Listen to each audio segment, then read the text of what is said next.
Our reading this morning is from Śrī Kṛṣṇa book, compilation by His Divine Grace Srila Prabhupada from the 10th canto of the Srimad Bhagavatam.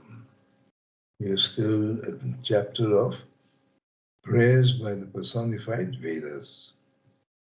Om Namo Bhagavate Vasudevaya. Om Namo Bhagavate Vasudevaya. Om Namo Bhagavate Vasudevaya. Om Om Namo Namo Bhagavate Bhagavate Vasudevaya. Om Namo Bhagavate Vasudevaya. Om Om Namo Namo Bhagavate Bhagavate Vasudevaya. Vasudevaya. I want us to, as far as possible, try to ingest these wonderful prayers that glorify the Supreme Personality of Godhead from different perspectives. In doing so, by attentive hearing, our Sambandha Gyan, our relationship, eternal relationship, which we had forgotten for such a long time, is revived, and the Supreme Lord becomes gradually more prominently manifest in the heart. We know of that expression, Ishtadev. Ishtadev means that personality of the Supreme Lord. The Supreme Lord has so many manifestations, but that one particular manifestation that our heart spontaneously is attracted to is the Ishtadev. The Vedas are our authorized source of learning about the Supreme Lord. Therefore, attentive hearing will give us an intimate connection to the Lord, an intimate connection. And only through an intimate connection with the Lord does the Lord reveal Himself to His devotees.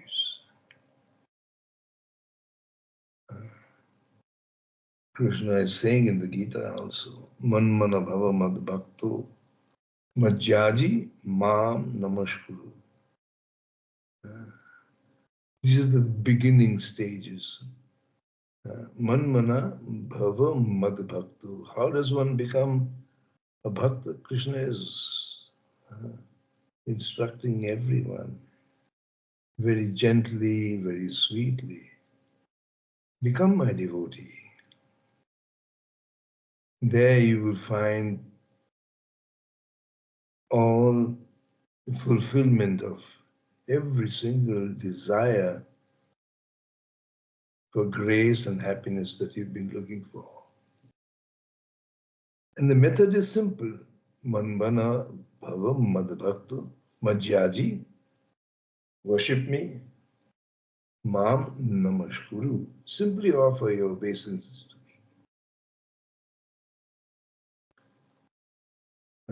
Then I will manifest in your heart as your Ishtadev.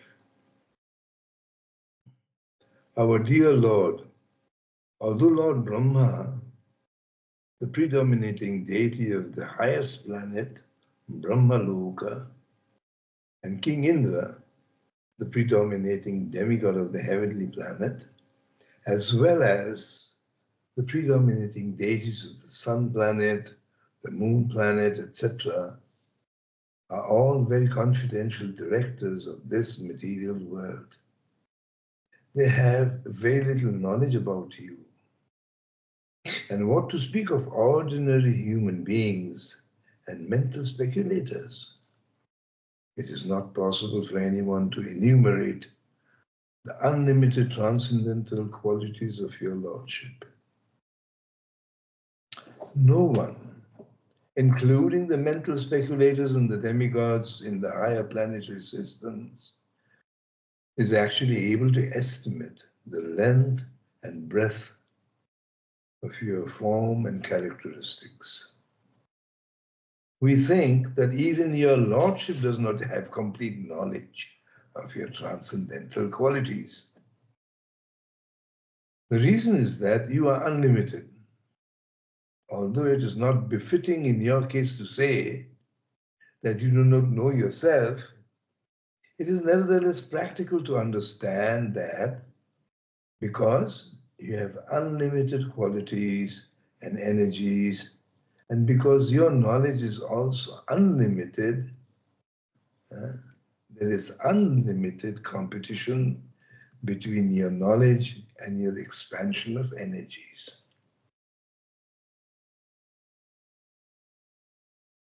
This is a very confidential knowledge.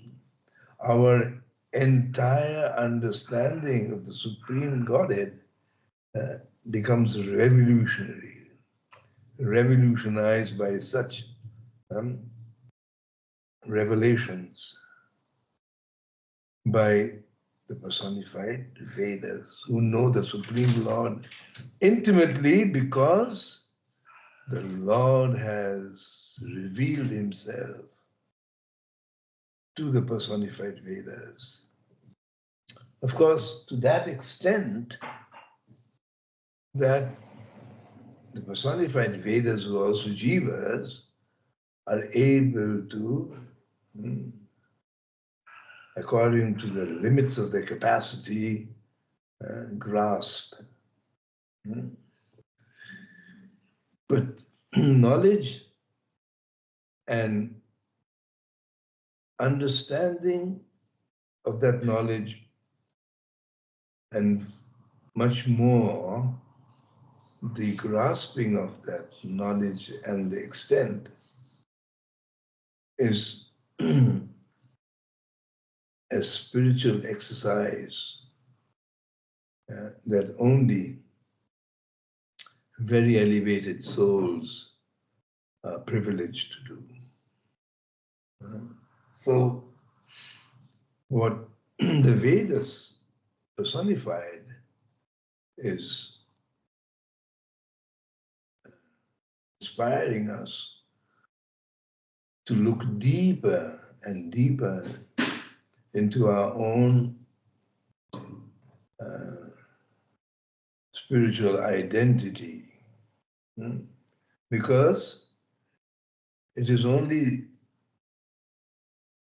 the first step towards knowing the Supreme Lord. Through his revelation, by his mercy, is to know one's own self and his eternal identity, Swarup.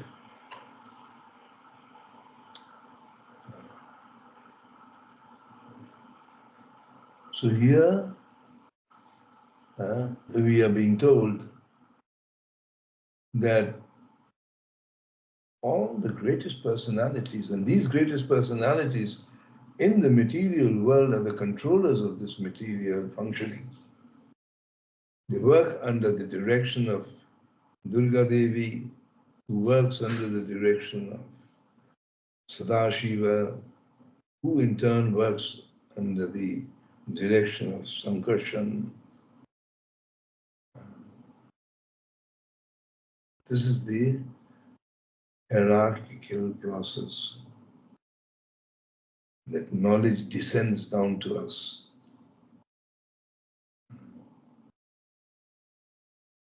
None of them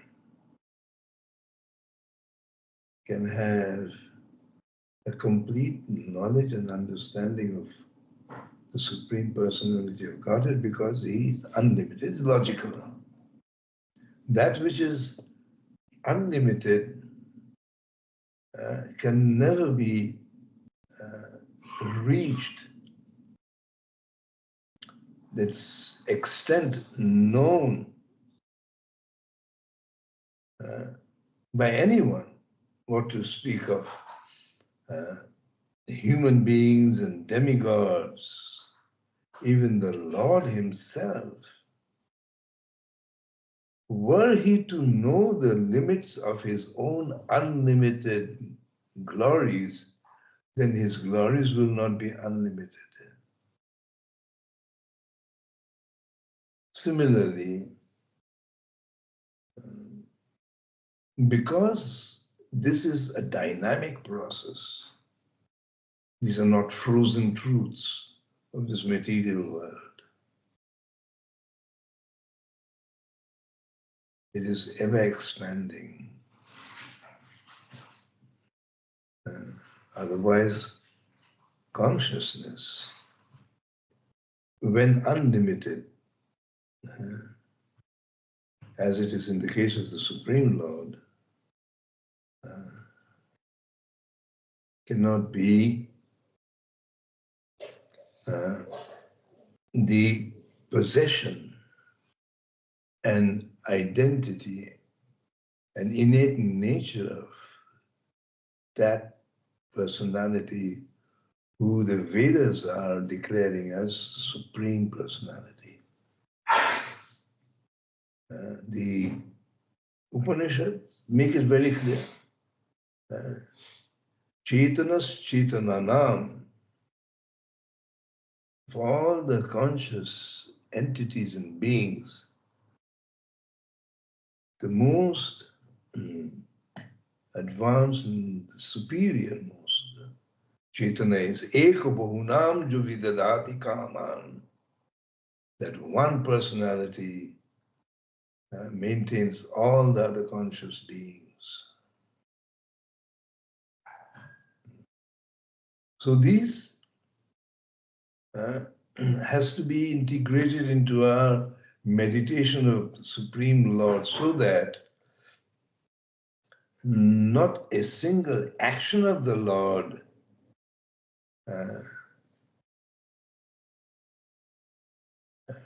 should come under the scrutiny of logic.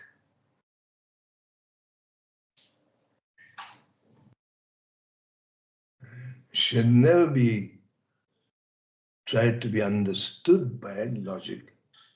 Achintya, this is achintya.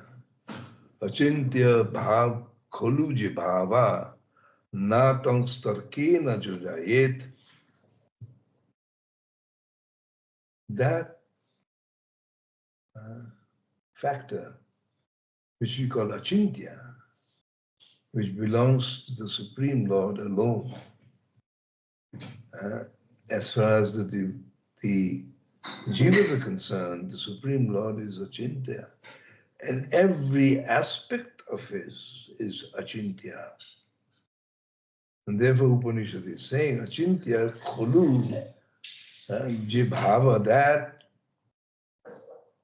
factor which is, kholu is that factor, which is achintya, natang starkena jujayet. No amount of speculation, study of the Vedas, or any other process will ever change this relationship where the Supreme Absolute Truth will always remain achintya, not only to all the jivas and his energies, the Lord's energies, but to the Lord himself, achintya.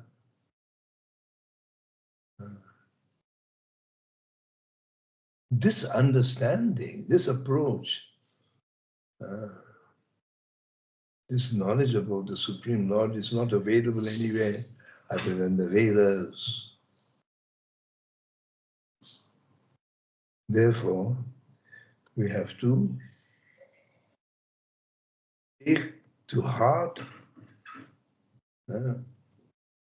this revelation from the Vedas, because the Vedas are simply revealing to that knowledge and truth that they have become revealed from the Supreme Lord by His mercy, so that our relationship to the Supreme Lord should be based on this fundamental truth. The idea is that because God and His knowledge are both unlimited, as soon as God is cognizant of some of His energies, He perceives that He has still more energies. Both of them are unlimited, because both of them are unlimited. There is no end to the energies and no end to the knowledge with which to understand the energies.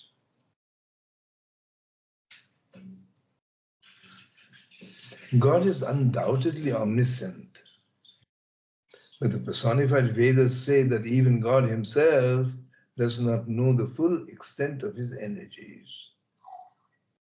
This does not mean that God is not omniscient.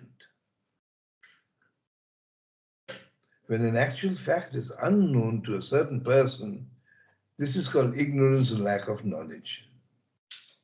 This is not applicable to God, however, because He knows Himself perfectly, but still His energies and activities increase.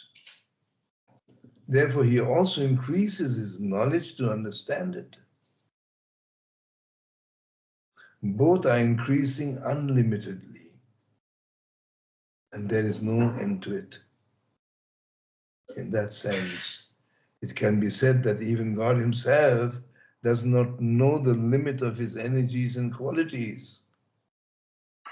It is ever expanding, and that is the variegatedness that is prevalent and prominently present in the nature character of Kṛṣṇa. This kind of this knowledge of the absolute truth is Bhagavan. Who is Bhagavan? Just because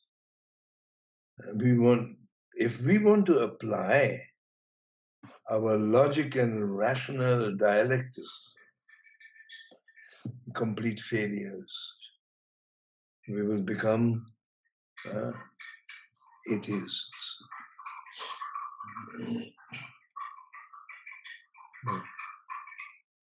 Therefore, in order to save us from this horrible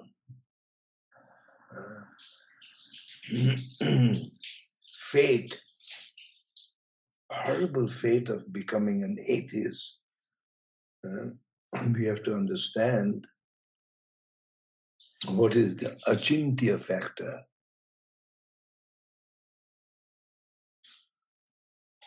Achintya, which Sri Chaitanya Mahaprabhu has delineated. And it is by this extremely complex but ever so harmonizing, completely harmonizing energy of the Lord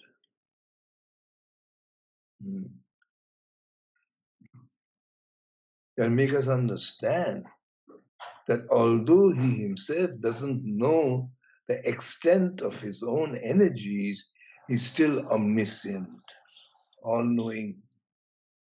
Because as His energy also expands and increases, so does His cognizance, awareness of this to the same degree parallel to the expansion of his energy is his cognizance factor, his cognizance energy and potency, keeping in step with the increase. And to what extent it can increase, that is unknown to the energy, so also to the Supreme Lord who is cognizant of this energy. Otherwise, how can it be unlimited? As soon as unlimited comes under the scrutiny of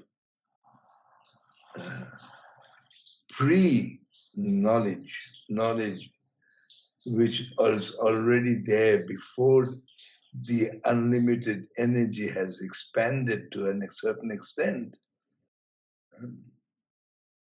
then this preconception, the prediction of to what extent the energy can expand is absolutely non-applicable.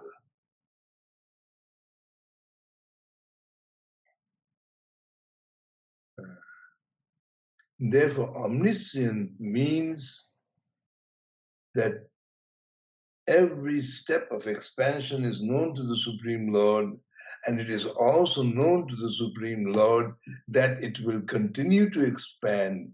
And even though it may continue to expand, his cognizance over the expansion is fully known to him when it does happen. And it is happening. Everything in the spiritual world is absolute. Everything about the Supreme Lord is absolute. And it is absolutely dynamic. It never reaches a state of staticity. So these are some of the thoughts for meditation for the devotees, for us, so that we have a better understanding that not to try and understand the unlimited, understand the inconceivable, the incalculable. We have to simply be content by the Lord's grace, and it will come. The sweetness of the Lord's grace is so overwhelming that there is absolutely no desire or demand for anything more.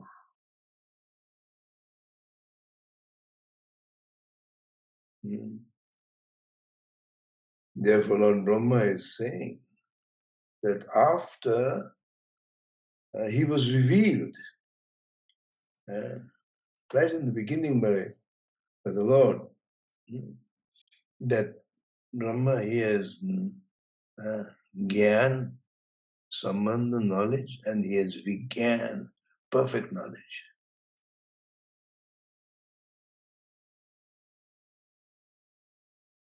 So Brahma immediately understood where his limitations is. Only then did he become ready to receive the empowerment by which he could almost unlimited universe, almost unlimited universe he could create through this empowerment. Questions? Hare Krishna, Gurudev. Good day. I have two questions. The first question is, when we say that Krishna has unlimited qualities and unlimited glories, that we should not try to know about it, and we should accept and do loving service to the Lord. So that is my understanding. And I have a question. When the sadhaka is actually starting Krishna consciousness, we prescribe them to hear more about Krishna's glories. In that case, when the sadhaka should have a limitation or limit himself in understanding, like Krishna is having so many qualities and so many glories that we should not try to understand everything, Gurudev. Yeah, to the extent that makes our Shraddha steadfast. So that the very basis of our Shraddha will be able to withstand the onslaught of Maya, which creates illusion and doubts in the mind of a sadhaka. And because of long being in ignorance of our own identity, our own capacities, our own real desires, all these have been covered up by an artificial factors, artificial desires, artificial identity, artificial knowledge.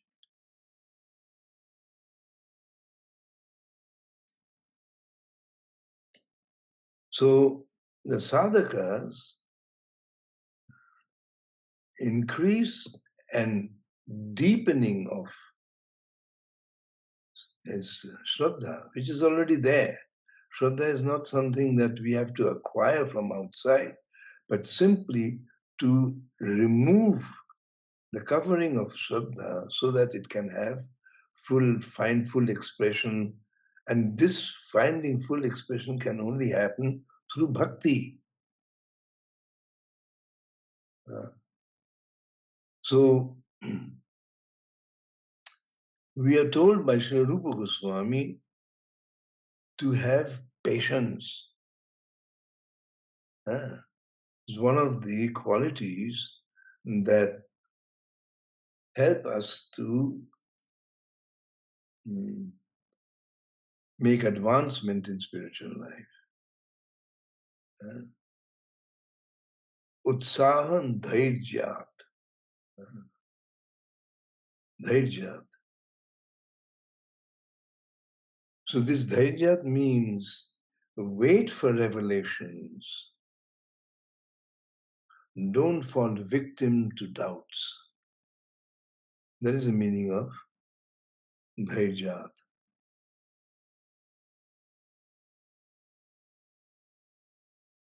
So the revelation means it is always according to the sadhaka's level of progress, his level of understanding. So to know the unlimited is not possible for the limited jiva. But the perfection of jiva is to know himself fully, and knowing himself fully, to surrender to that which comes as a revelation from that personality who the jiva is serving, going to serve eternally. So therefore there is no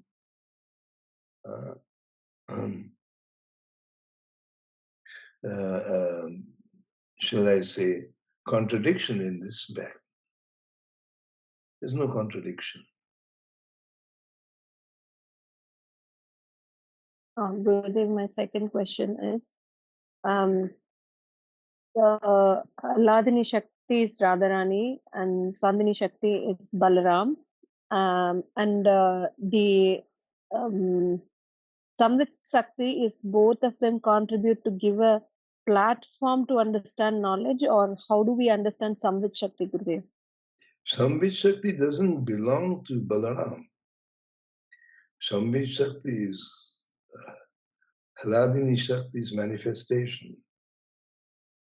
Lord Balaram is the administrator.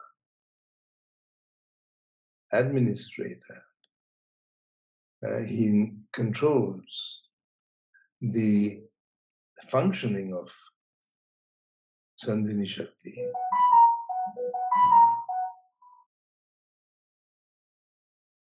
So,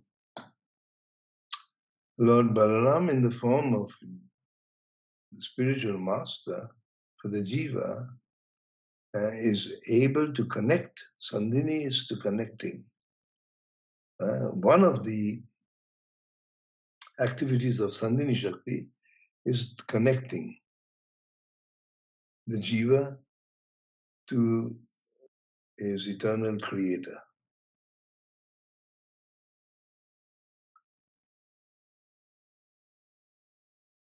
So can we say Samvit as a platform to understand Krishna, Gurudev? Sandhini creates a platform of Sambandha Gyan to understand Krishna.